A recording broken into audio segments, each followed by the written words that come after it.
Terrorists or freedom fighters?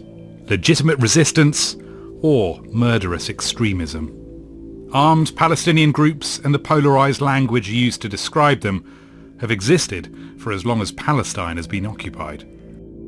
To my mind, Palestinian armed resistance is integral to the Palestinian national struggle and has been integral to the Palestinian national struggle going back more than 100 years to the beginning of the successive waves of Zionist migrations to what was then Palestine. Palestinian resistance surged in the late 1960s, particularly after the Israeli occupation of Gaza, the West Bank and East Jerusalem. The Palestine Liberation Organization under Yasser Arafat nurtured many armed factions, such as the PFLP, which hijacked planes in the 1970s, and the Black September Organization, which killed Israeli athletes at the 1972 Munich Olympics.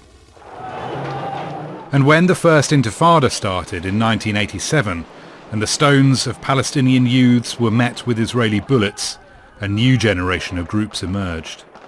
Before the First Intifada, certainly left-wing Palestinian political parties and armed groups dominated. After that, we start to see a rise in Palestinian Islamist groups. It was also, I think, to do with increasing perceptions that these left-wing and secular groups were corrupt and no longer had a viable strategy for Palestinian national liberation. This was when Hamas ascended. While its military wing, the Al-Qassam brigades, targeted Israeli civilians and soldiers with suicide attacks and rockets, Hamas also focused on politics. In 2006, it won elections in Gaza, then ousted the Fatah-dominated Palestinian Authority from the Strip, and used tunnels to keep fighting through Israel's Gaza wars of 2008, 2012, 2014 and 2021.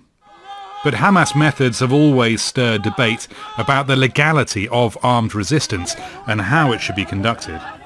We can say that Palestinian people have a right to resist against Israel in the sense that their struggle against the occupant and the occupation is supported by international law. But the specific action of Hamas on 7 October are unlawful for the way in which they were undertaken.